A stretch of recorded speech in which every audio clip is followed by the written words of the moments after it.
Mais d'abord, le premier ministre Mark Carney qui a conclu donc une entente avec l'Alberta pour la construction d'un nouvel oléoduc. Le projet qui doit traverser l'Alberta et la Colombie-Britannique va permettre de transporter plus d'1 million de barils de pétrole vers l'Asie. Seul le secteur privé doit financer cet oléoduc, a promis le gouvernement Carney.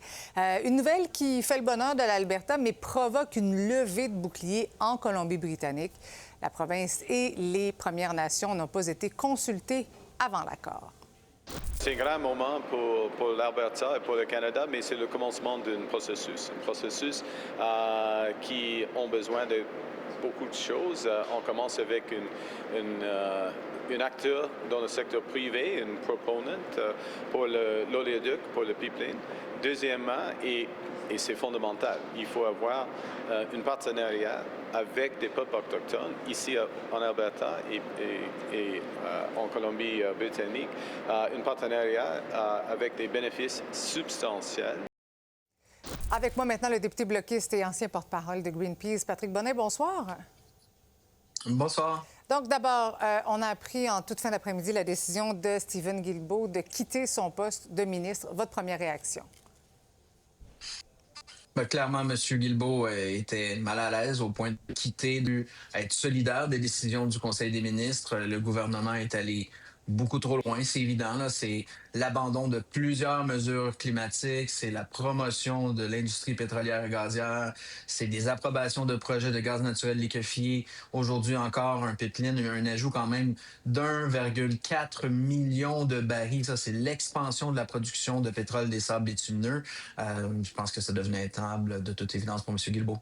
Oui, puis ça démontre à quelque part une certaine dissension au sein du Parti libéral sur ses nombreux reculs en matière de lutte au changement climatique.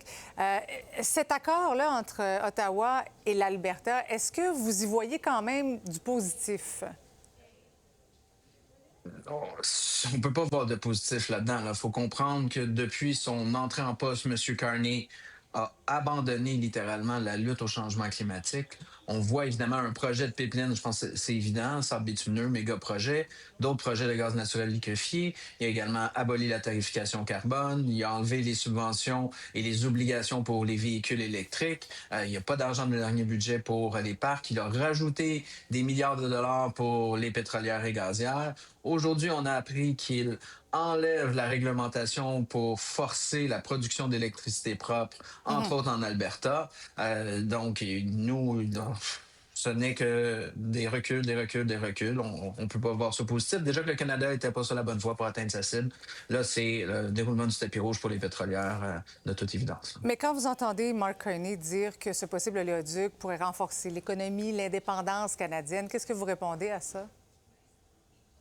Déjà, l'idée de vouloir enfoncer dans la gorge de la Colombie-Britannique un pipeline, même chose pour les Premières Nations. Là. Il n'y avait pas de Premières Nations en Colombie-Britannique non plus, ne faisait pas partie de l'entente aujourd'hui. Là, c'est spectaculaire. Ils l'ont appris même par les médias lundi, juste avant le dévoilement de l'entente. Et si on veut parler de relancer l'économie, il faut la relancer tout en protégeant l'environnement.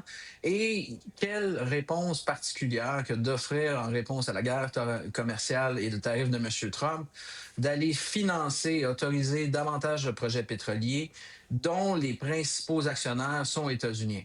Donc, pour nous, c'est évident que les solutions, il y a moyen de développer l'économie. Il y a plein de projets qui devraient avoir justement les ressources du gouvernement, le financement, que ce soit en transport collectif, par exemple, que ce soit en électrification des transports, que ce soit en logement, que ce soit d'avoir des rénovations ouvertes, l'électrification de nos entreprises, les changements des procédés.